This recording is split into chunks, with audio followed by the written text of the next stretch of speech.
What is up, wrestling fans? Welcome to another Pay-Per-Viewpoint edition of the Smark Moment Smack Talk podcast. It's time to talk about WWE NXT HEATWAVE 2025 happening right after the AEW Forbidden Door pay-per-view that we had already previously talked about. Go back and check out that Pay-Per-Viewpoint as well if you're interested in our predictions and preview breakdown of that show. But we're going to talk about HEATWAVE today, right now, right after NXT just got done, and woof, was that an episode. I am Tony Mango, joined as always by Robert Felice. This was one of the episodes of all time with regard to NXT, and I dare say Heatwave will have that same energy, because realistically, Tony, the main event of this show was just solidified 5 days before the actual show goes on the air. And it nearly didn't get solidified at all because they had to rush the pinfall and do it at like the 9:59 and 59 second mark, essentially. Yeah, this they had show, a hard out. Give me an A. Give me an S. Give me an S. What is this spell? The show fucking blew. That's what it spells. This was a terrible episode. What was that? I don't think you know how cheerleading works. Yeah, that's the bit. No, but this show, not only was the show not great, but like the show feels like you could have taken some of the TV show, slapped it on the pay-per-view, and maybe created a stronger pay-per-view. I'm not saying it's gonna beat Forbidden Door, but like, for example, that Josh Briggs, Yoshiki, and Amora match was a lot of fun and a great match to have. And realistically, a Forbidden Door style match with a Noah guy versus an NXT guy. You could have done that. You could have skipped the segment with Jordynne Grace and Blake Monroe altogether because it boiled down to, hey, I have a contract that says you can't touch me. Hey, wait, you're touching me. And then Ava says, nah, the match is happening anyway. Okay. I think WWE is just riding the wave of whatever they've done for the last year. So they're just riding those vibes. And there's no momentum right now. I hated this episode of NXT, like top to bottom. And I wasn't even really particularly looking forward to what this Heatwave card was going to be, but everything that happened on this episode made the plans for this worse. Like the complete opposite of what the goal was here, where obviously you're supposed to watch the TV show. Well, first off, you're supposed to enjoy the TV show. And then you're supposed to go, wow, I enjoyed the TV show so much. And it left me with this urge to want to see the pay-per-view so much more. And instead I was like, this episode was terrible. And it downgraded everything for the pay-per-view. We're not going to, seemingly, potentially, I might end up doing the hot tags on my own this week. So we're going to kind of review NXT while we do this anyway. And kind of get some of that out of the mix too. Yeah, I'm good with that. So I guess we'll just, one by one kind of go through this here and kind of talk about the episode plus the way that the pay-per-view is going to like come out about that. This episode started off with the like immediate brawl between Josh Briggs and Yoshiki and Amora. And actually, before we get started on anything else like that, let me go ahead and remind everybody, as we say everything, we want to know what you have to say too. Drop a comment below, put something on Facebook, Twitter, Spotify, whatever it might be. If you are on YouTube, make sure that you hit the like button, subscribe, ring that notification bell, get your email alerts set up. Depending on the pay-per-views, the way that they end and the way that, the whole Forbidden Door gap is, sounds kind of weird, Forbidden Door gap. Forbidden Door gap between that and Heatwave. I might end up doing something immediately after Forbidden Door and trying to force that in there. I might end up just waiting and doing a post-show strictly just after Heatwave. We're going to have to see about that. But I'm sorry. You're going to force it in the Forbidden Door, are you? I'm pulling a Cutler James here. You gotta slide it in there. Wow. You can. Just here's like a wooden spoon to bite down on. Yeah, so if you enjoy the podcast, if you enjoy all that stuff, toss a little spare change our way. Patreon.com/SmarkOutMoment, YouTube.com. By the way, whether it's entering the forbidden door or dealing with a heat wave, you should probably stay hydrated. Is this a plug transition? No, not necessarily. Unless you have something to plug. I'm just saying you should stay hydrated when dealing with either of these things, and I'm not plugging anything in your forbidden door. Well, Redbubble and TeePublic, I don't know. If you want some kind of a t-shirt design based off of that, let me know. YouTube channel membership. Keep in mind the Discord server if you want to plug forbidden holes. I don't know. Forbidden holes. While we're doing this, let me just open up my chocolate chip cookie container here. There we go. Now there are red bubbles coming out of your forbidden holes. What the fuck are you doing? What is wrong with you? You sick person, you. As you can tell, Callum is not here because we wouldn't be doing any of this. No, and I wouldn't have taken an entire cookie and shoved it in my mouth. So, what kind of cookie? Chocolate chip. Kevin Owens would be happy. From Whole Foods. That's the only way to go. Nice. Whole Foods makes some good chocolate chips. Love to see it. Sponsor us, Whole Foods. Speaking of holes. That would be amazing. Yeah, it would be. That would be great. So Briggs beats Inamura. Great. The crowd is not particularly interested in this for a good portion of it. Then they start waking up. And some point Briggs gets hurt around like his eyes, I guess. I don't know what happened, like what caught him. But what happened? Okay, so Inamura puts the trash can on him. Smacks it with a baseball bat. The baseball bat thing got him? And I think one of the can must have dented in such a way that it pierced the side of his face. Because he just started bleeding after that. Look, it looked gnarly. Like it was one of those moments though where the referee was just like immediately on it, and like as Briggs is perfectly laying on a table, getting like rubbed Vaseline in by the referee, that the cut will stop. I think it sucks. I think the blood makes it look more, like you're wrestling. But I understand you're on network TV. Yeah, I mean, sometimes you just gotta put some Vaseline in.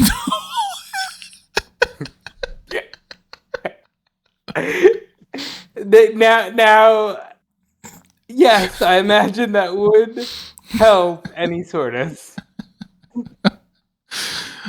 Every NXT predictions thing ends up going off the rails. It's always tends to be the case. Right away, it almost makes it sound like we can't do these without Callum because we're just not serious people. Like we need like our I don't know, like we need an adult around or something. Yeah, right. Like we need Callum to be the adult in the room. So Briggs beats Inamura. Trick Williams, a lot of these, it's pointless to talk about. Like Trick says in a backstage segment, he's going to beat Javon. Javon says he's going to beat him. Like it's just pointless. Ricky Sainz beats Jasper Troy. Sure. Whatever. A guy can't be a monster if you don't let him be a monster. Yeah, monster. He's a monster. We're kidding around, but I like Jasper Troy a lot. Like, yeah, me too. I think he looks cool. He looks great. I booked him on my Super Forbidden Door card against Keith Lee. Like it would be. He's the kind of guy you should be building around. Him, Oba, I think is, and this will be my stupid comment for the year that everybody will want to look back on when they make him like Apollo Crews' bodyguard or something. But Oba Femi should headline WrestleMania in about 5 years. Maybe less. I was going to say even less. Oba Femi should be the next Brock Lesnar. And hopefully in the like success in the ring side of things and not in the named in a lawsuit side of things. Yeah, I think you need to clarify. I mean, we've talked a lot about plugging holes. People might have the wrong idea. That is fair. You know, I'm not saying plug holes with the Bobby Lashley. But yeah, Obafemi's great. And Jasper Troy could have been the guy to beat him at one point, even in my mind. And I don't know why they have him feuding with Ricky Saints right now. It seems like it's not really doing much for Ricky Saints, and it's not really doing too much for Jasper. But there's worse things that are out there, including what followed it. So this face-to-face between Blake Monroe and Jordynne Grace. Absolute trash of a segment. I mean, this crowd was not into it. They tried to get into it at like 2 different points, trying to chant like, was it Blake is scared or something, or Blake is jealous, something like that. Yeah. But Jordynne Grace, are you just that desperate to chant anything? I guess so. I mean, at one point. At one point, there was like a guy in the crowd that's like, it's just by himself, just like chiming in. You could just hear him just kind of like, yeah, you tell her, Jordynne, and we're like, whatever and stuff. But like this segment, so Jordynne Grace starts off and it's the typical overacting, terribly written soap opera crap that happens in pro wrestling, where like, look, I get like, pro wrestling is silly and stupid and it's over dramatic, and you know the melodrama is like part of the fun in some ways, but when they try to be like, I'm gonna cut this serious promo and I'm gonna look like I'm really upset and I'm gonna like pace around the ring and I'm gonna talk about my journey and all that, it never fucking works for me. Like 98 out of 100 times I would say I end up just rolling my eyes and being like, this promo could have been better. And Grace is not bad on the microphone, but this was not material that was really going to be particularly engaging for anybody to say, let alone somebody like Grace who doesn't have the sort of charisma that you could just like say anything and I'm going to like listen to it, you know, like hands on my, what's the phrase? I was going to say hands on my hips, but that's not right. I thought you were going to say hips. I'm not. Maybe that is right. I don't know. Or like, point being, I'm not going to be like eagerly like, oh my god, I'm enraptured by anything you say. But hands on my holes, I should have just said. So Grace is cutting this god awful promo, and it's the overdramatic like, my journey. It's really hard to be in WWE and whatever. Blake Monroe comes out. She's got. What she said was close to what you said, where she was just like, I've been a wrestling fan forever, and wrestling's kind of weird, and friendships don't actually work. But I thought I could be the exception, you know, and I was wrong. Look, I'll just be honest. This is the most recent AEW Women's World Champion, and the second most recent TNA Knockouts World Champion. And they're both very good. And this should not be a storyline that's literally plucked from peak butterfly belt divas era, where it's like, well, you're not pretty enough to be a superstar. Oh yeah, well, I'm big and tough, and I'm gonna show you what ugly is, because I'm gonna beat your face. Yeah. It's like, what the fuck are we doing here? At least Mariah May. Like, what? At least then, and this is going to sound terrible, but hear me out. At least they had the sense of making those really short segments back then. Because it was shit then, and it's shit now. But now they think that it's gold, just because it's like, well, we got to make sure that, you know, it's giving more time to the women's division or whatever. And it's like, yeah, but you're not giving time to good stuff in the women's division. You're just giving more time to the shit that people didn't like back then either. And at least then, you know, it was over in 3 minutes. This went on like for fucking forever, and it made no sense either, because the whole thing that it revolved around was Blake Monroe has security guards, and she says, I was able to get a contract signed up. Now, mind you, kayfabe, suspension of disbelief, all that shit. This is a contract that would have been signed by NXT General Manager Ava, the one who booked the match specifically in mind, being like, fuck Blake Monroe, I want Jordynne Grace to beat her ass. I got a contract signed up where you can't touch me, because if you do, the match at Heatwave is over. It's not happening. So Jordynne Grace then beats up the security guards. And you pointed this out before we got started. I didn't realize that she's been doing that more than once here and there, but you got a point.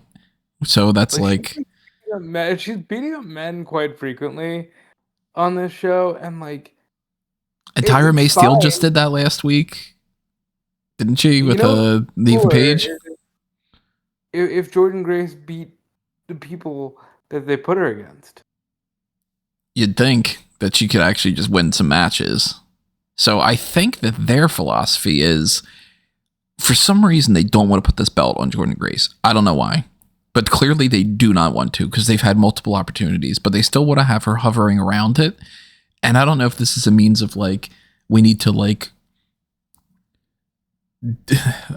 I was going to say devalue, but they don't want to devalue somebody. Is it like a programming thing? Like, we need you to lose so that you're gracious when we give you the title, so that you don't feel like you should have gotten it from the start? Or is this like... Well, what's annoying is they were absolutely gassing up her ass when she wasn't with the company, and the minute she signed, they were like, no, specifically you are going to lose a lot. Because specifically, you are going to be the one who stays behind when Julia goes up, Stephanie goes up. We're finally going to get Roxanne to go up. We'll keep you around, but we're not going to make you champion. Instead, we're going to put the belt on Jacy Jayne. In fact, we're going to give her 2 titles. Realistically, like, she should be the one on Raw right now with Rhea and Naomi and Io, and not as much Stephanie Vaquer, because either Stephanie or Julia could have stayed behind. Yeah. I think Julia in particular could have. Ironically, she's the one that actually has a belt. Yeah. But she also needs a mouthpiece for it. So. Well, God bless Kiana James. Yeah. Finally gave her something to do. So Blake Monroe has this contract up. And I guess because, well, we want Jordynne Grace to lose, but we need to try to make it seem like she's still strong, so let's have her beat up a bunch of guys. But then she puts her hands on Blake Monroe. And you could be like, oh, she didn't like technically punch her. She didn't technically suplex her. But no, she still put her hands on her. So does the contract that we are supposed to believe that was written up mean you can do that to a certain extent, but you can't do, you know, like the whole difference between like how many years were we told in the WWE that closed fists were ruled out, yet predominant matches were punches? Yeah. But very strange. Never made any sense to me. So is there like a clause in this contract of like, Jordynne Grace can't put her hands on me, and by can't put her hands on me, I mean she could put her hands on me, but she can't do I don't know, a vertical suplex or something. Like, there was a bit of that on Dynamite where MJF and Hanger had the same thing, and like they start poking each other in the chest, and I'm like, physical like you're doing physical contact. Like, what are you doing? Like, I guess they tried to wipe this away. I don't know if they aired this on TV or if it was just a digital exclusive, where Ava was like, "Hey, you're a WWE superstar. You're gonna be fine. The match is on." And like the whole point is Jordynne Grace doesn't need to beat Blake Monroe and doesn't need to blah blah blah, but she wants to show her how ugly she really is. I hate I will take a boring ass guy is number 1 contender, guy is champion match over, oh, I don't care about winning. I hate that. I haven't liked anything about this Blake Monroe and Jordynne Grace story. And at this point, to be perfectly honest, I don't think I've liked anything that Jordynne Grace or Blake Monroe has done in WWE since they signed. Either of them. But specifically Blake. I mean, at least Grace has had some decent matches, whereas Blake hasn't. So, like, this is the one match where I do wish Callum was here, so you could get like the really pro AEW stance. But this is what I'll say. Like, it's semantics and whatever, but perception is reality. At least with Grace, you can say, big fish, small pond. You know, even NXT and the limited touring they do is probably better than TNA because you know you're going to Raw or SmackDown. With Blake Monroe, you were winning the Women's World Championship at Wembley Stadium, and now you're performing at the PC. Optically, it just looks bad, and it just feels like, oh, you were just excited to be a WWE diva, which is fine, but optically, as a viewer, it feels like a downgrade for this performer. yeah, it definitely does. So that's not great. Neither was the backstage segment afterward. No backstage segments were good, except for one on this whole episode, by the way. We're going to get to that one. So, barring me eating these cookies, by the way, everybody. Sorry about that. Jacy, Jayne, Fallon Henley, Jasmine, Nix, they're all hanging out backstage. For some reason, Zaruka comes up, and it's literally written just for them to walk up so that they could be like, hey, you have 2 belts, I have 2 belts, fuck you. There's no reason for them to walk over to them, which is typical in the way that a lot of WWE things are written. But it seems like that's been happening a lot lately in NXT in particular. So whoever's writing NXT, you have to figure out a different way for people to interact. And well, we saw it multiple times on this show. Oh, this show is one of the fucking worst when it comes to this. Now, not to get all preachy writer, and I'm not the best fucking writer that's ever existed, but I mean, I think I know my fucking shit. I study some of this stuff. I figure that crap out. And hey, if you're curious about my writing, keep in mind, everybody, Blueprint Project. That's plenty of different projects where you can see how I would write things and how I honestly, genuinely think that my fucking Power Rangers blueprint is a genuine masterpiece. And I'm not just hyping myself up. But, you're supposed to do things that make sense. People will bump into each other and you can have something. And you can create it out of almost nothing. Like, you could very easily have Sol Ruka and Zarya be walking near them, and then for some reason somebody bumps into it. Like, it's not that hard. But this episode was very, very much somebody walks up to somebody just so that they could have this conversation for literally no reason. And Lainey Reed's been sucking up to Jacy Jayne. She's like, oh man, speaking about plugging holes, can I plug yours? And like, whatever. Oh my God.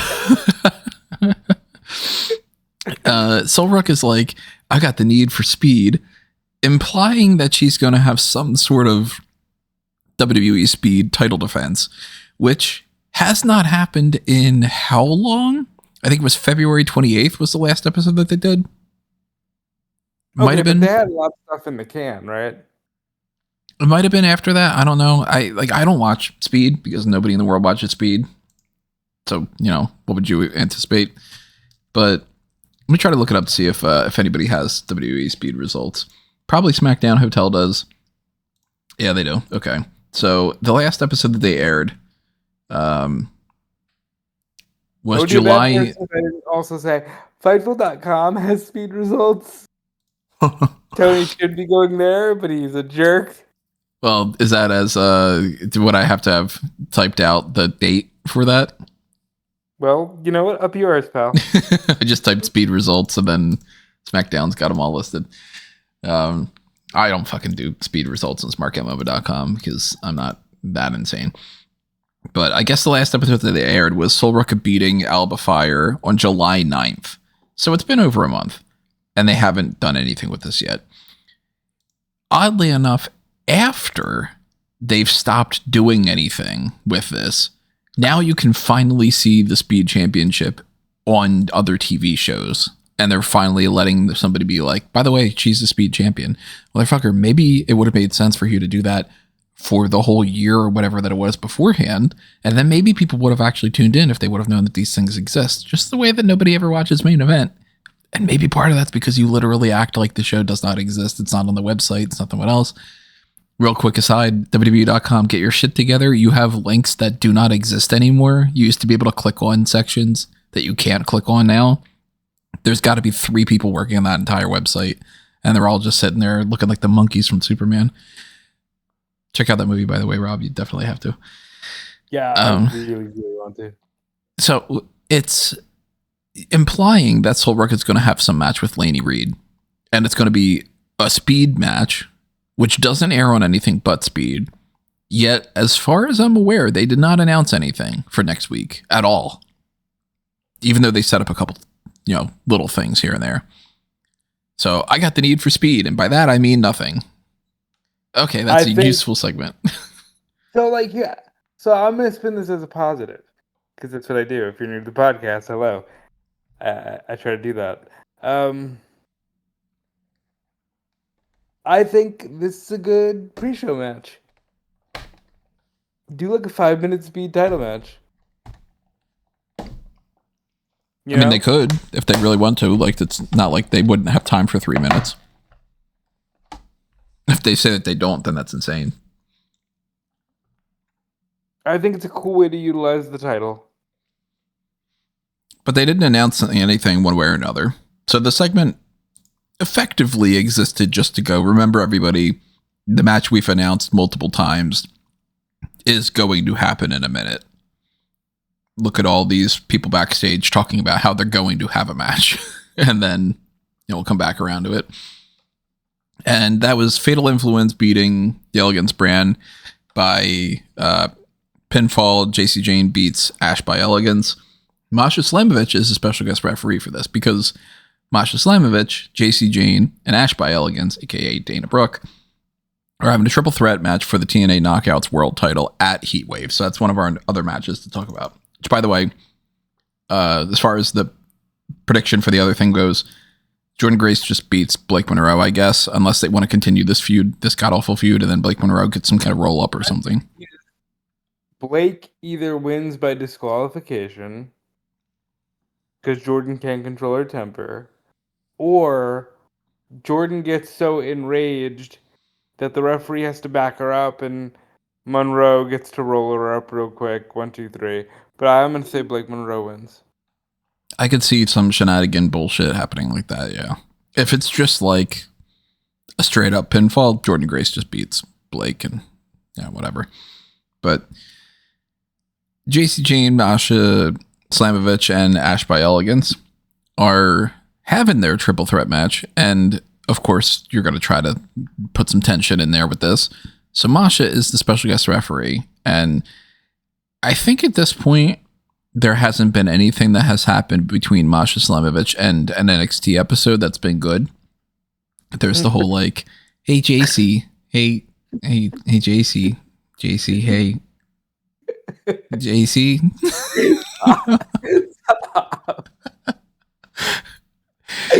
Okay.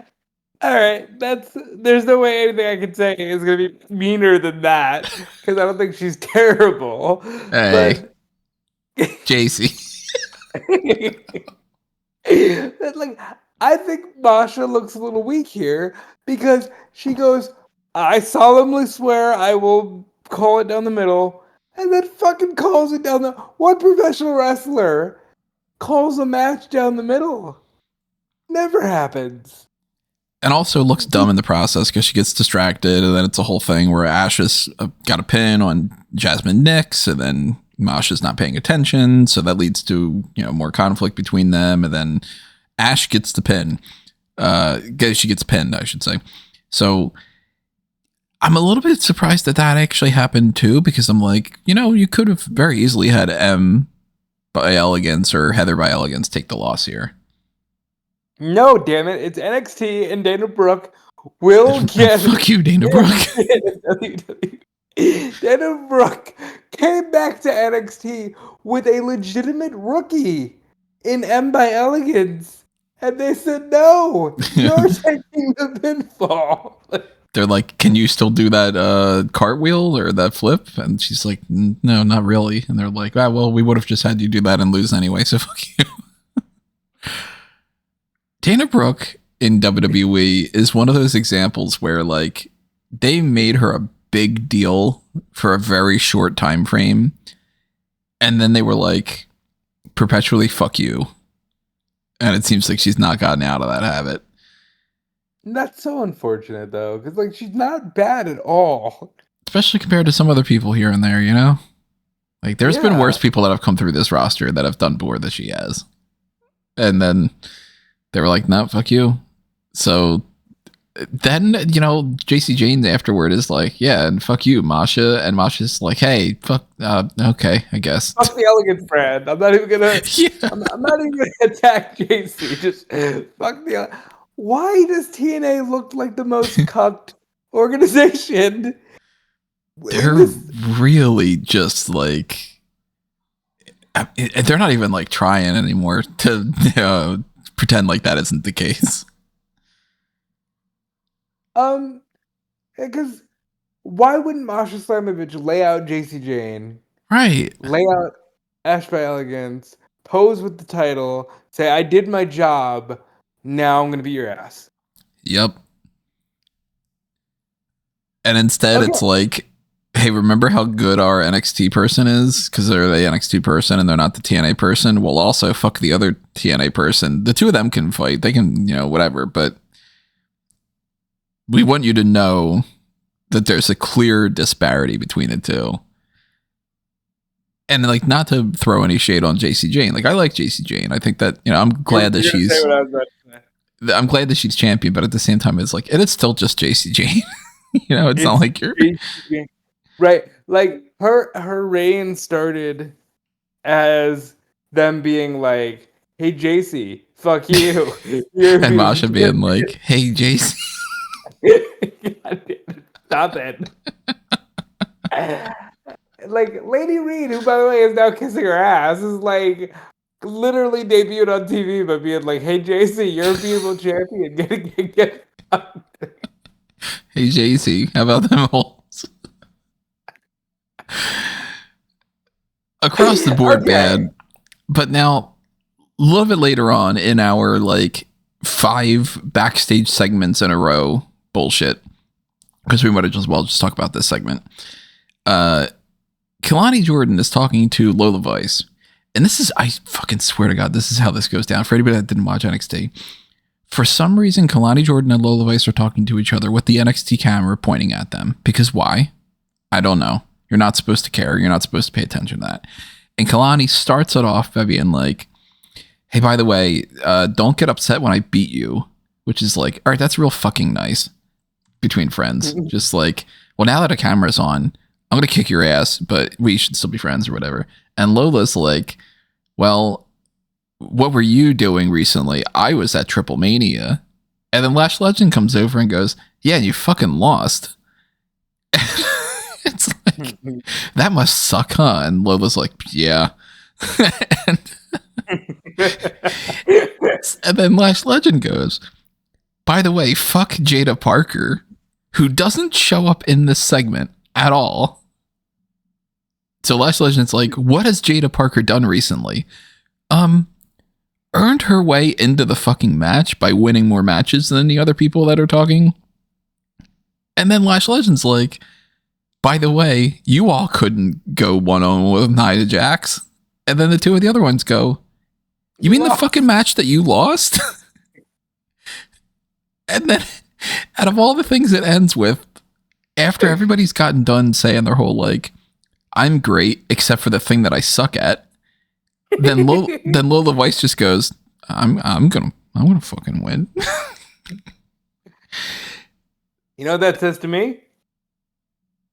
Miss Parker, Who's the only woman not present for this fucking, pity party? Miss Parker. Miss Jaida Parker will win, and she should win.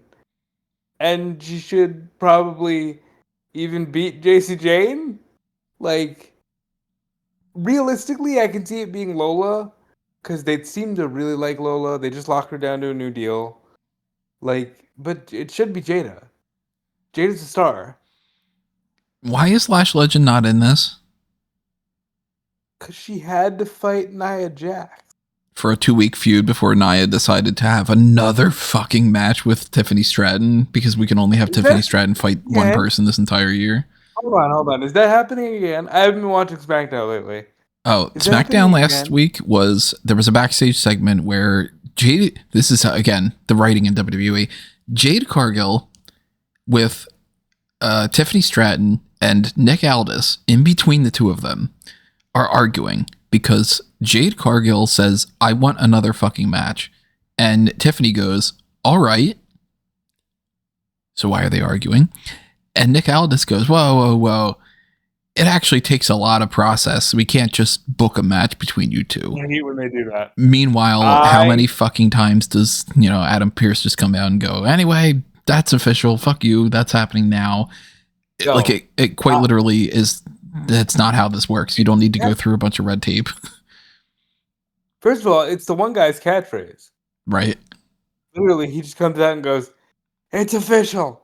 But I hate when they're like, but the rules and regulations and the 30-day rule and when they do that shit. So as Nick Aldis is telling Jade Cargill, you can't just get a title match. We have to go through a bunch of red tape and whatever. Nia Jax comes over and she's like, you should get into the back of the line because I'm not done with Tiffany Stratton yet. And then Tiffany Stratton's like, I'll prove to you that I could beat you. The same result's going to happen every single time, just like I just told Jade Cargill. So they're implying that they're going to do either a triple threat match or that it's going to be another Tiffany Stratton versus Nia Jax match just to kill some time before they do the other rematch of Jade Cargill and Tiffany Stratton. Which is like, why is it that you only want Stratton and Jax over and over and over again for 9 fucking months? And then, well, every once in a while she can fight one of these other 2 people, but that's only just kind of like a half-ass feud. So what was the point of Nia Jax going down and beat the Lash Legend? That I can live with, because it does. I think they should have saved that for this show, for Heatwave. Yeah. But I can live with that. Why is Jade Cargill like, I need a match? You lost. Yeah. Pretty soundly. Yep. I don't know. There's no logic to it. Wrestling's fake, but I really wish they would just start acting like a little bit of the wins and losses matter. That is something from the original AEW concept that I really enjoyed. I like wins and losses meaning something.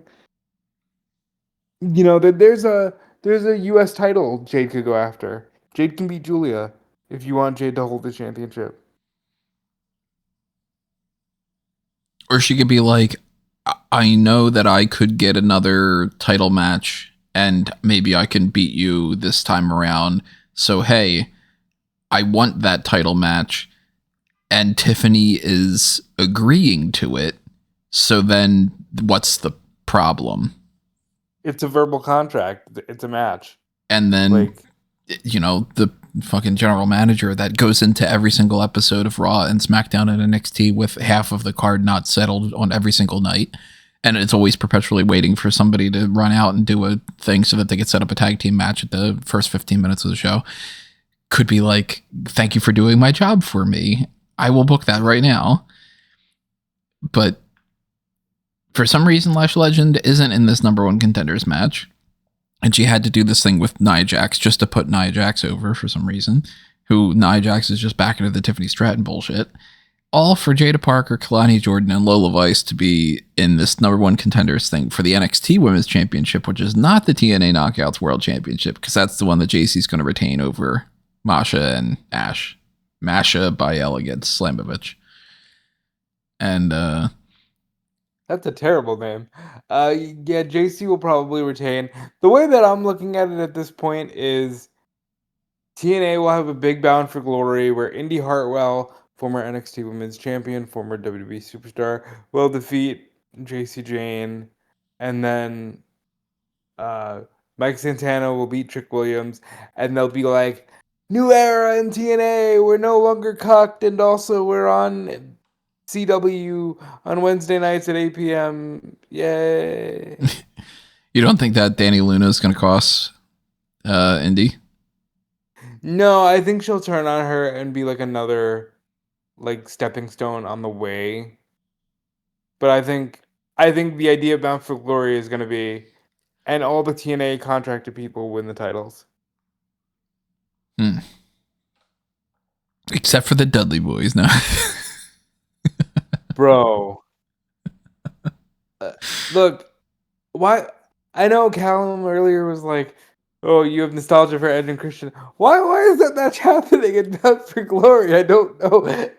Look, I would be alright with it if it wasn't for the fact that one of the participants had a stroke. Yeah. Like, what are we doing? Okay. That's October's problem. Let's focus on Heatwave.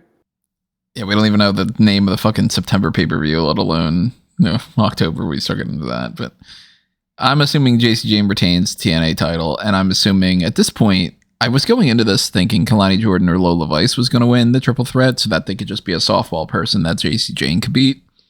But for Jaida Parker to not be involved in this segment, it does kind of give me pause to make me be like, well, maybe they just like fuck these three people, and they didn't want Jaida Parker to be a part of it because they were like, well, we don't want her to look stupid because we're going to write them to be this goddamn dumb. You really, like, anybody that didn't see this segment, you should check it out because it's so pathetic how it ends with Lola Vice just being God. Like, I mean, it like literally ends with Lola Vice being like, I'm going to win the match. Just kind of, You're really selling me hard on it. It was a terrible, terrible episode. So we had an in-ring, or actually, no, let's go back. Another one of the backstage segments was Charlie Dempsey talking to Kendall Gray, who, if you don't know who Kendall Gray is, she's one of the many people that have been a part of NXT that then got swapped over to Evolve and demoted to that brand. She's been a big deal in Evolve, but not somebody that they've been like truly focused on. Like, she's not the champion. That's Kelly Armstrong, but she's a perpetual, like, I guess they just kind of collectively decided here's a group of like 15 people that are good enough to not fire, but not good enough to give a shit about on NXT. So let's demote them and see if they can figure it out over some other time. And that's like Brinley Reese, and it's, Dante Chen and Idris Enofe, a bunch of Brooks Jensen's in that group now. So Kendall Gray, I guess for some reason they're just trying to like put her back into the mix now. And Charlie Dempsey's backstage talking to her and being like, "Oh, you did a really great job last week. I mean, you would have done better if you would have done this and that and that." And Ren Sinclair's like, "Well, why are you telling somebody that went like, I don't know, she said she was like 61-1 or something. 61-0 or something. Something like that, like some amateur wrestling, like, ridiculous record." And Dempsey's like, I mean, if I would have done that, I would have been 601 or 600 or whatever. I love him. Yeah, he's great. And somehow that, again, the Colleen walks up for no reason at all to just kind of be like, meh. And then Dempsey's like, how about Ren Sinclair fights Tatum Paxley and Izzy Dame in a handicap match? Which they didn't confirm. But that seems like it's going to end up being Kendall Gray. Kendall and Ren. Yeah. Rendell against against Colleen. I mean, Rendell makes sense. And, maybe it'll be one of those things where it's like Ren's out there and then, Kendall comes out and it's like, a handicap match is now a tag team match. And then Charlie Dempsey can be like, huff and puff and whatever, and then do something with Sean Spears or, Nico Vance, whatever it might be.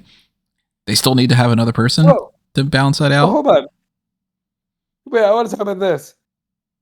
Unrelated to anything from tonight's episode of NXT. Where is Tony D'Angelo? Did they just kill him? They just So another thing that sucked on this episode, this is like the 4th week in a row that they just did not acknowledge the Tony D'Angelo thing, but they also did not acknowledge Luca Crucifino, and they didn't acknowledge Stax at all. Nothing happened with Stax tonight. I can live with that. Like Briggs won, maybe we'll see some follow up on that next week. Something happened to Tony D'Angelo like 3 weeks ago, and we're not acknowledging it. Mm-hmm. Was he whacked? Like, what happened there? Who whacked him off? What's going on with these holes? God damn it. Listen, I'm just saying, if you're gonna whack off a guy, you should probably follow up. It's only polite. There was the peace treaty segment. Chelsea Green and Ethan Page in the ring, and Tavion Heights and Tyra May Steele have been, kind of positioning themselves to have a match. So there wasn't even a moment of it being like a quote unquote peace treaty. It immediately started out with your Green and Page just being like, so anyway, I want to start out by saying fuck America and fuck you too. And, no nuance to it whatsoever. No, like, they want to start off being like, how can we negotiate a peace thing? And then, well, we said something that kind of upset you. And then now we start arguing or anything like that. So that could have been done extremely better. And it's almost difficult to make it as bad as they did. But this segment was trash. And the only thing that was saving it was like, Chelsea Green and Ethan Page are a lot of fun. Tavion Heights. Yeah, they're a good pairing. Heights and Steele were doing the like generic babyface thing where like the crowd's not getting into it exactly how they want. So then they're doing the whole like, that's not how it's going to go down in Philadelphia where everybody's great and Philly's the best thing in the world because Philly's great. How about Philly? Boo, cheer. Can you please? And Ava comes out and says, all right, well, mixed tag team match. So Ethan Page and Chelsea Green against Tavion Heights and Tyra May Steele. The two baby faces end up blocking in some ankle locks. Secret Hervis pulls them away. Make it a flag match. What are we doing? Have fun. It's wrestling. Make it a flag match. Yeah, that would be fun. Should make be. Make it some like Canadian.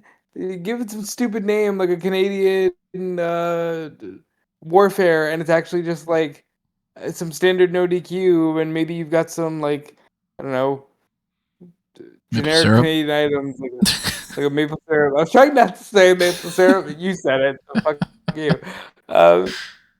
So like or like some Bret Hart action figures that you throw at people or something. I don't know. Like match immediately just gets a 4 out of 10 score. Have fun. It's wrestling. It's stupid. Well, I had a better mixed tag match when I was in WCW.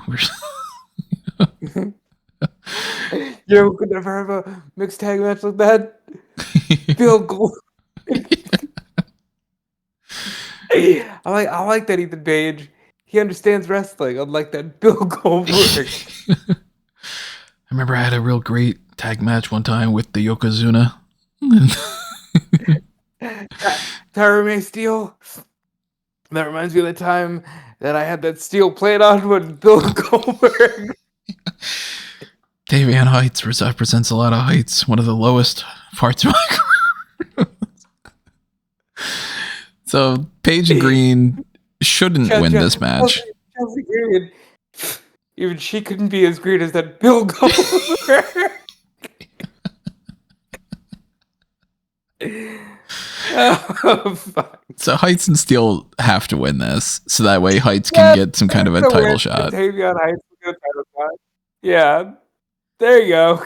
Yeah, and we had the one backstage segment. Like, we're having fun. This isn't even a Camino night for me. We're having fun. We could have done this in 15 minutes. You don't want to hear us just go, Green and Page are going to lose. Right. This one's going to win. That one's going to win. There's no fun in that. Yeah. You're listening to the podcast for that. I mean, if you aren't, you already clicked off of it by now. You should know by now.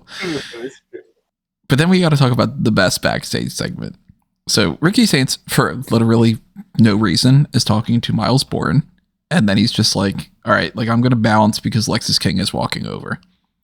And Lexis King goes over to Miles Bourne and he's like, hey, if you got a second, I just want to apologize. Yeah, I'm sorry for being insensitive. I really, I want to make things right for this hearing impairment stuff that I had going on with you and whatever. I couldn't believe that you could be as good of a wrestler as you are by being both deaf and blind. And Miles Bourne's like, well, I'm not blind. And then Lexis King is like, reiterating this idea about that you're just deaf and blind. And then I'm not blind. So then he just sprays him in the face and blinds him. And I'm like, all right, this was fucking funny. Because it already had me. If they would have left the segment with Lexis King just quite literally apologizing to Miles Bourne and saying, like, I'm sorry for picking on you. It sucks that you're deaf and blind, and Bourne being like, well, I'm not. And then it would have been the end of the segment. I still would have liked the segment because it still would have been kind of funny. But the fact that it's like, oh, you're blind as well. Fuck you. Now you're blind. And full disclosure, so I missed this segment when it was on TV. But when Tony said Lexis King was on TV, I thought, because I put effort into things, that he was like moderating the peace treaty with the idea being, hey, my dad knows a thing or two about Canadian-American relations, and that would have gotten a huge pop from me. And then when I realized that he's pepper spraying Miles Bourne in the face, saying sorry that you're blind and deaf, that's fantastic. Like, Lexis King is such a bad, like, bad is probably a stretch. He's not a very good wrestler. Like, he's not very good in terms of, like, the standards that are set because his dad was Brian Pillman. Because, like, if he was just a PC guy, he's fine. Right? I'm looking forward to seeing Miles Bourne and Lexis King have a blindfold match. And, like, clearly, I want to see more gimmick matches in wrestling because I've pitched several now. But, like, step it up. Again, have a blindfold match where they also wear noise canceling earphones. You should. Yeah. And then, because then you take out the whole element of, like, the crowd, but actually it's like a work thing. I think you'll have fun with it. I could see people having fun with it. I like Miles Bourne. My only issue with Miles Bourne is that he legit just wants to be Randy Orton. And it's a little weird. But I like Miles. And I want to see him progress. I wish Lexis King was doing anything else. Because, like, I had faith in him at one point. I was excited to see what he could do. And it seems like they've completely gone with the you're just going to be a joke character guy. Which is fine. But I still think you can utilize him better. Should I or shouldn't I say a joke that's pretty bad? I think you should have said that, because now people are going to be like, well, what the fuck was he thinking? Well, you said Miles Bourne wants to be Randy Orton. And I immediately just started to think about Randy's theme song. He can hear, Tony. He's not deaf. He can hear. He can hear the voices in his head. I mean, not after Lexis King is done with him. He's going to be deaf and blind. Well, he might not be able to see them, but that's okay because, you can't see the voices in your head anyway. One thing I don't want to see anymore is DarkState. Because another pointless backstage segment. Ava's walking around. DarkState comes up and they're like, hey, Ava, we're DarkState. So how about that? Because they fucking don't say anything ever. It's pointless. James says things. Saquon Shookers is the only one that's like ever actually trying to get a point across. Dion Lennox across the board tends to just be like, yeah, and we're going to beat people up. And then Osiris Griffin, if he does talk at all, is like, because they never really give him anything to say. Sugars is the one that's like, we're going to run town. We're going to do this. Nobody's talking about this, whatever like that. He's clearly the talker of the bunch. Somehow Joe Hendry pops up. I don't remember what it was that they triggered. Of course, somebody just said his name or whatever. But he pops up out of like a little locker, whatever, and has his like smile moment where he says, I'm looking forward to your match with Hank and Tank. So it really was like, hey, we just do that thing and remind everybody again that there's a match. And then it ends, this segment, with Cutler James doing another one of his innuendo things on an episode that's already talked a lot about plugging holes and everything, for him to be like, yeah, you don't want us to be behind you. And then Sugar's being like, oh, motherfucker, like, stop talking like that. I told you to stop, but like, oh, that's so funny. Retribution 2.0 has just been a miserable failure. No, they're better. I think it's garbage. I hate it. Because they're at least going to be champions. I think they're winning the titles on Sunday. I think they probably are too, but it's weird that two of them will be tag team champions. And even if they freebird it, which they probably will, where it'll just be like technically all four of them are, but you know, whatever. I always think that it's strange when you're in like that kind of a position. Because it's different than when you're in like, you know, D-Generation X has like the New Age Outlaws is the tag team. So if they're going to win the tag titles, those are the tag teams. And then for this, it's like, well, who wins? Is that Griffin and Lennox? Is that Cutler and Sugars? Is that Lennox and Cutler? Like, you know, what's the dynamic there? Gun to my head, like if you were to actually say like, okay, the two that win will be the two that hold the titles moving forward, I would say it's Sugars and Lennox. I would assume so. But then again, I don't know. And part of me, honestly, is just like, I just kind of want Hank and Tank to retain. And then for DarkState to just disappear. I'm sorry. I like Hank and Tank. But this is not a good run. It isn't. That's not a benefit to Hank and Tank. That's a detriment to DarkState segment for me. A statement, not segment. Because Hank and Tank are easily one of the worst NXT Tag Team Champions. And they're not, like, bad. It's not like they're like, you know, wow, no, I fucking hate those guys or something. Although one of them, I know how they voted, so I don't like that one. I don't know about the other one. That's a coin toss. I don't know, and I would not be surprised by either. Well, you know about Danny Palmer, right? Yeah, but she's not very. She wasn't very bright. Well, she's dating or engaged or whatever to Tank Ledger. That is news to me, pal. Okay. So Tank Wanker is What is wrong with us today? We're wanking. We got holes. We're wanking. What are we doing here? Plenty. That's what we're doing. So this DarkState thing was just like another shit backstage segment. And then at this point, it's like, okay, well, crap, we're running out of time. Let's go into our main event. And it's Javon Evans against Trick Williams, #1 contender match. Who goes to fight Trick, to fight Femi at a Heatwave for the NXT Championship. And I was going into this assuming that it was going to be a triple threat match because I figured that that's how they just, typically end up doing these kind of things. No, I was pretty certain that they had one guy specifically leading up to this wanting to fight Femi. And The Undertaker even told him, hey, go after the biggest dog in the yard. And they already did the three-way at Mania. Yeah, but that hasn't stopped them from doing it before, so I was just like, I'll just do it again. I figured at the very least, it wasn't going to be just Trick, but I assumed that Trick would be involved.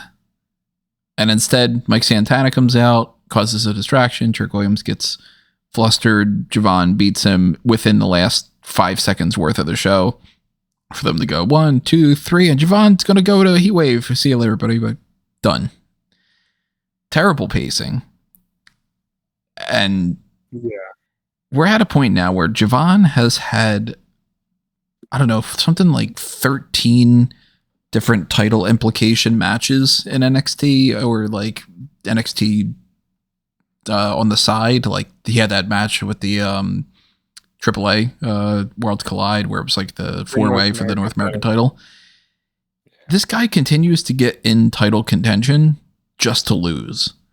And there's really no purpose in having Javon Evans fight Obafemi again for no reason. So it's like, all right, either you give the belt to Javon Evans or you specifically like Javon Evans losing, which might be the case because they like doing that with Jordynne Grace. So maybe they just really like beating him.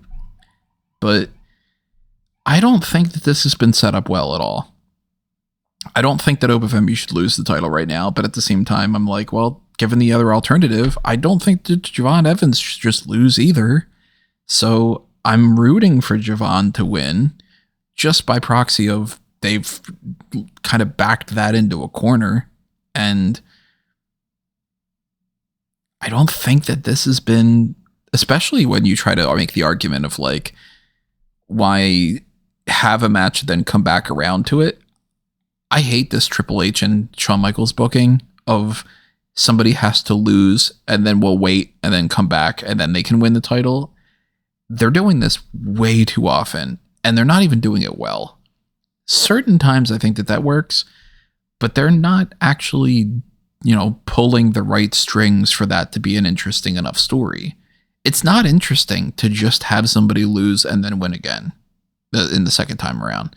That's not like the answer of just like, well, if you do that, it's good. It's more nuanced than that. Not everything can be Rocky doesn't win until Rocky 2. Yeah, but they really like Rocky, and they will give you a full reenactment of Rocky in NXT if they can. So I'm assuming Javon wins. I assume he's losing. I think it's as simple and as stupid as, well, he hasn't gotten a one-on-one match yet. And I think he's losing. I don't think they know who they want to beat Oba. I mean, if that thing from the Unreal documentary is actually real, of Triple H saying the men in NXT are garbage compared to the women and they don't get it, it could also just be that they don't trust anybody else and that they just keep coming back to Javon against Obafemi because they're the only people that they actually like. Because Javon, Trick, and Oba are like actually stars. And then the rest of them, they're just like, well, we can't do anything with this guy, so let's just do that match again and again and again and again. From different angles, Yeah. We already did it. We did it 6 times, but we did it. I don't really care to see the match either at this point. Like, and it sucks because Obafemi and Javon Evans are two of the people that are two of the best people in NXT right now, and I want them both to succeed really well, and I really like them. But I've seen Obafemi beat the shit out of Javon Evans, and I've seen Javon Evans continue to get up and get up and get up until he gets beaten down. So it's either the same thing again, and he just gets up and gets up and gets up and then eventually doesn't. And then it's, why did I bother to see this rerun? Or it's Javon beats Obafemi, and the story is, he finally overcomes the odds and he beats the guy that's 3 times his size. And then what? Because do you do Javon Evans against Jasper Troy? Well, Jasper Troy's been losing everything. Do you do Ethan Page? Well, he's the North American champion. You've seen that feud. Or is it Javon Evans versus Trick Williams? Again, they just continue to cycle through the whole thing all over again. I don't think that this has been set up well at all. And I can't even make the argument that they rushed this to just counter program. So they were like, we don't have much time to think about this, and these are the matches we're just going to throw on the card, because they've had time to set this up. And just across the board, this does not look like a good event. And the setup hasn't been great. So even the people that I like, and by and large, the amount of talent on this card, a lot of talented people. Javon's great. Obafemi's great. I like Jacy. Jaida Parker's fun. Kelani Jordynne is great. Jordynne Grace, of course. That's like, you can go through the list. Chelsea Green should be the fucking NXT, not the NXT. She should be the WWE Women's Champion right now.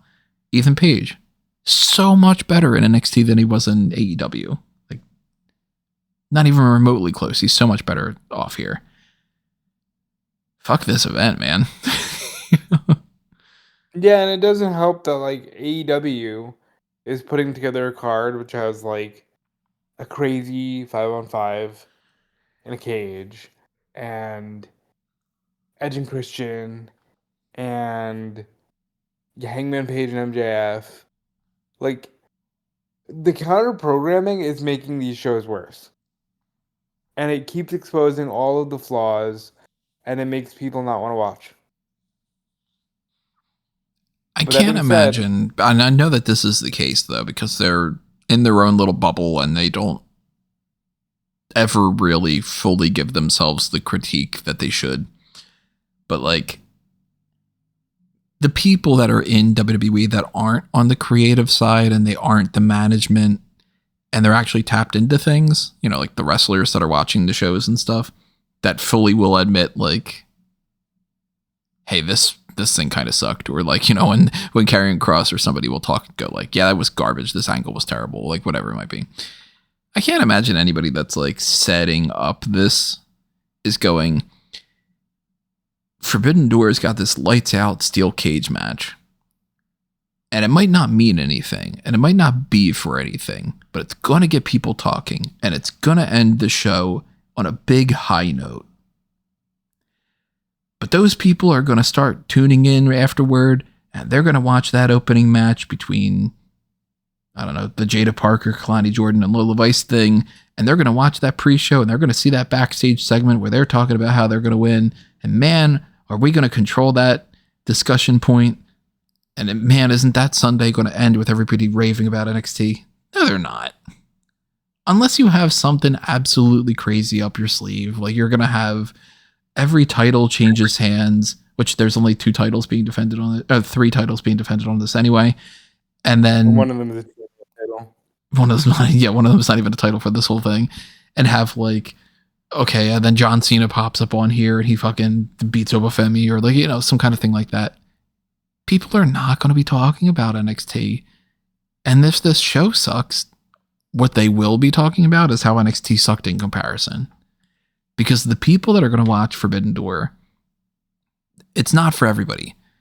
I have way more people that I'm aware of that hate AEW and refuse to watch it than I know people that are fans of AEW.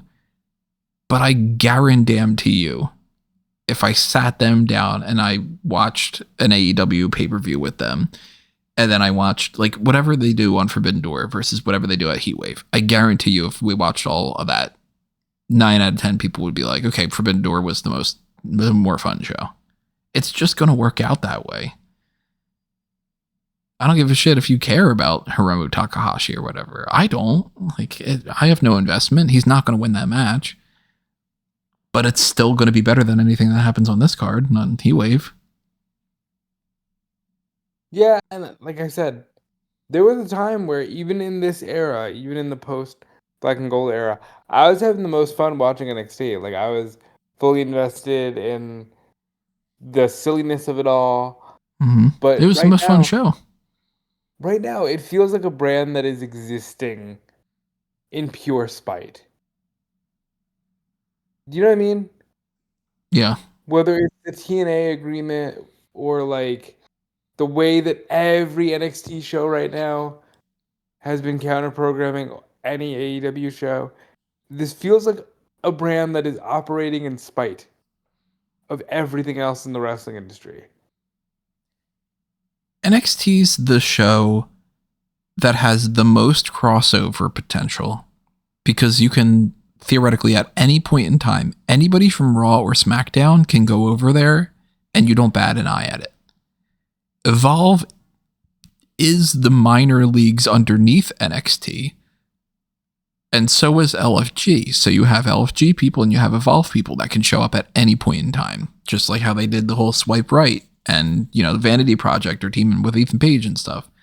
And then they also have TNA at their roster. So Raw, SmackDown, LFG, Evolve, TNA, and the NXT roster. 6 rosters to work with. And this is the kind of TV that they can come up with.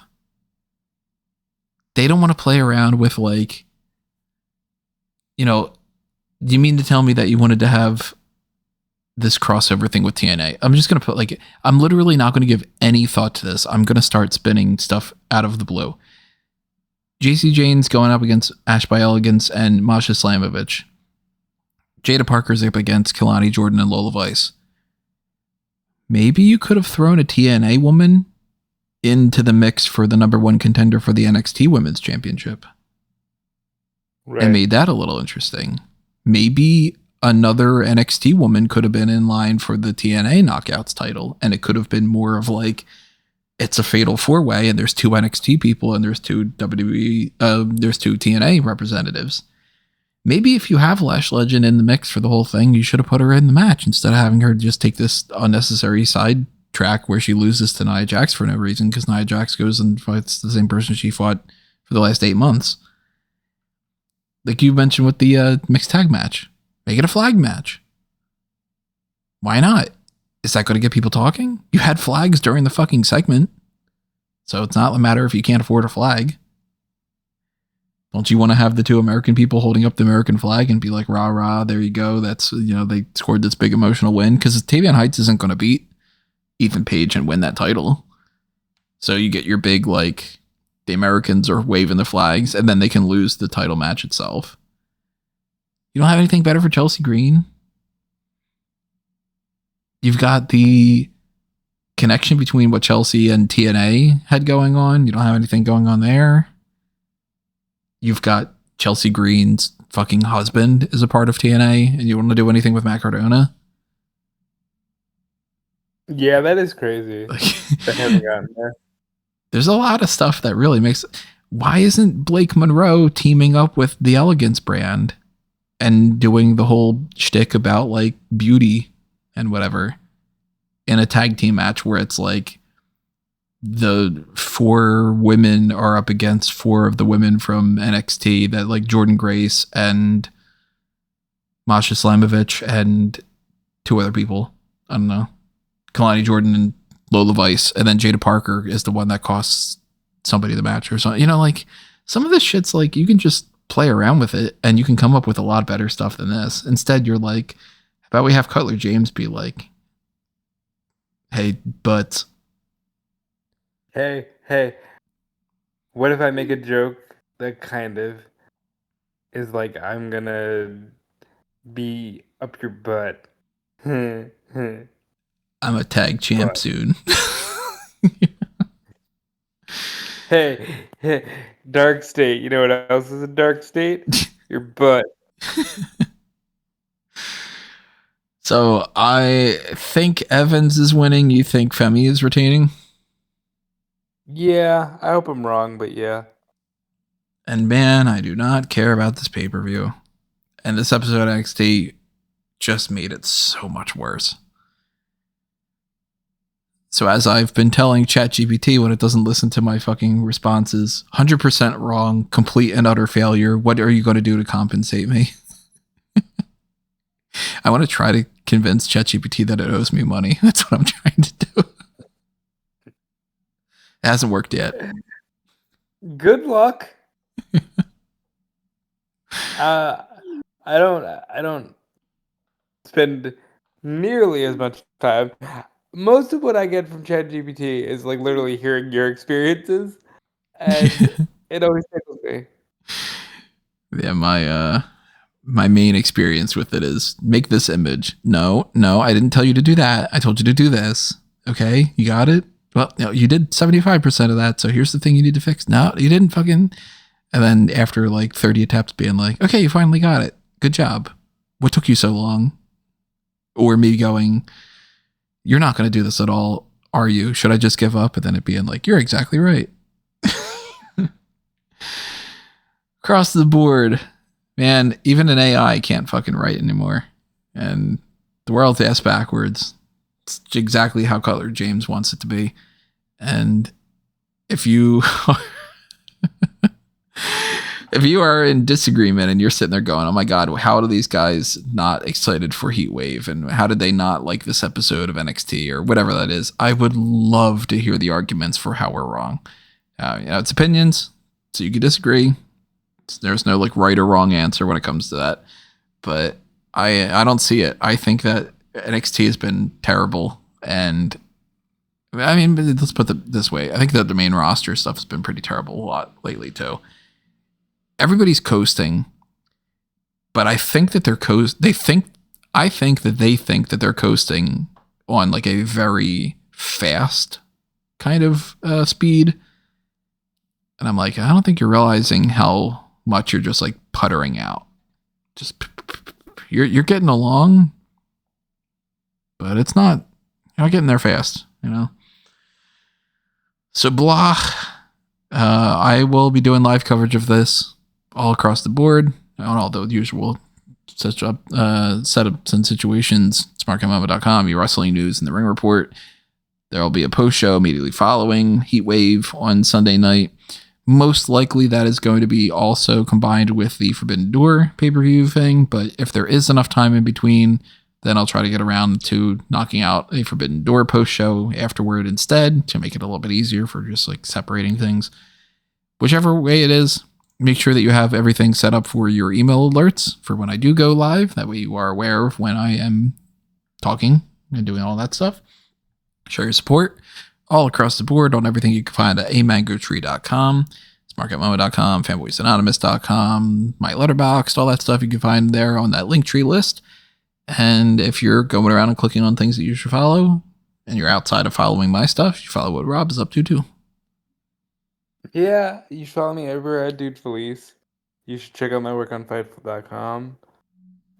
You can always find me under a mango tree as well. And who knows, maybe if we do end up doing the combined Forbidden Door Heatwave podcast, maybe I'll be able to be on there as well for the crossover Swamp Ass podcast, we'll call it. The Hot Forbidden Door. God, it's real swampy back there. Isn't that the tagline for that Extreme Rules or whatever it was? No, it was a swamp fight as part of the horror show at Extreme Rules. It wasn't like Swamp Ass in Houston or something. No, Swamp Ass in Houston sounds like a really bad pulp comic from the 60s. All right, everybody. Well, that is it for that. Make sure you keep in mind the Forbidden Door stuff that I mentioned before as well. And also keep in mind that we've got the hot tags coming up as the next podcast. I'll probably end up recording that on my own. I might end up recording that Thursday night, maybe. I don't know. We'll see what comes back around to that. But I currently don't have any hot tags to talk about other than to basically pat myself on the back and be like, okay, I was right about the Naomi thing. And then we don't know any information about it and everything. So depending on what else ends up happening and what else there is to break down on the hot tags, some updates to the Forbidden Door card probably, or at the very least we know that there are going to be some of them because on Dynamite tomorrow they're going to do the whole thing with FTR and Bernardo and they're going to set out what's the CMLL person and all. Maybe there are some updates to Heatwave 2. I doubt it. They're probably not going to announce anything different, but stay tuned to smarkatmomo.com. Anything that is updated will be updated there. And we'll see you when we see you. Thanks for listening, everybody. Thank you for your support. Thank you for hitting the like button. If you didn't, then you're not allowed to accept that thank you without doing it. So do it. Leave a comment below. Adios for now. This has been another Smart Out moment.